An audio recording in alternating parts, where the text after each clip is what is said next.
नमस्कार दोस्तों। आदमी जो कुछ भी करता है उसे कुछ खोना पड़ता है, समय की कीमत चुकानी पड़ती है। जैसा हम चाहते हैं वैसा होता नहीं है, क्योंकि भाग्य और प्रारब्ध का संघर्ष अनवरत चलता रहता है। यही नियति है। ऐसे में हम अगर विपरीत परिस्थितियों से सामंजस्य नहीं बैठाएंगे, शिवत्व की फिलॉसफी को आत्मसात नहीं करेंगे, आप्यायित और आप्लावित नहीं करेंगे, तो हमें मानसिक वेदना होगी, मानसिक संघर्ष करना पड़ेगा। अगर हम शांत और संतोषप्रद जीवन जीना चाहते हैं, सुखमय जीवन जीना चाहते हैं, तो हमें शिवत्व की विपरीत परिस्थितियों में सामंजस्य करने की फिलॉसफी को, दर्शन को आत्मसात करना पड़ेगा। We have to adopt it. क्योंकि हम देखते हैं कि एक तरफ तो वीतराग, वैराग्य और संन्यास लिए हुए महादेव अपनी समाधि में लीन हैं, दूसरी तरफ समस्त वैभव, सुख, समृद्धि और विलासिता का उपभोग करने वाली माँ भगवती, माँ पार्वती उनके सामने है, एक अर्धांगिनी के रूप में।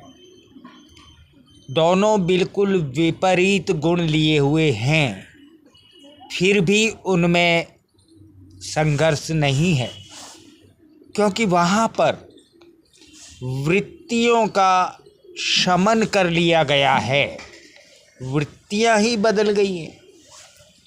शिव जी के मस्तक में चंद्रमा है जो अमृत बरसा रहा है,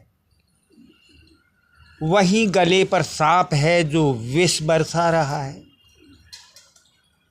शिव जी का नादिया, गाय का बछड़ा एक तरफ, दूसरी तरफ माँ भगवती का शेर।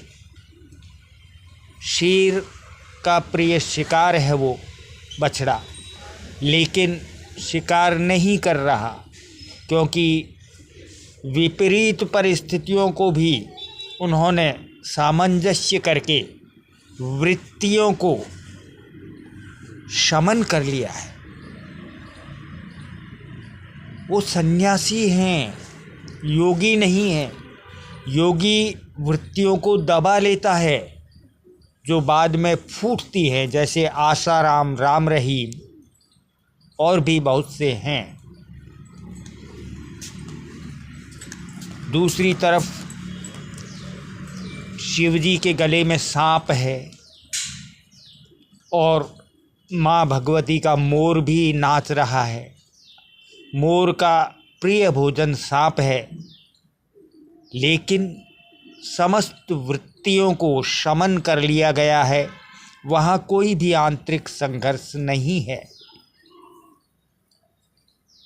इसी कारण से जब हम विपरीत परिस्थितियों में सामंजस्य की फिलॉसफी को, दर्शन को आत्मसात कर लेते हैं, आप्लावित और आप्यायित कर लेते हैं, तो हमारा जीवन एक सुखद जीवन हो जाता है। सत्यम, शिवम और सुंदरम की ओर आगे बढ़ता है।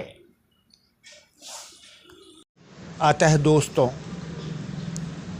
हम केवल सुखों की कामना न करते हुए,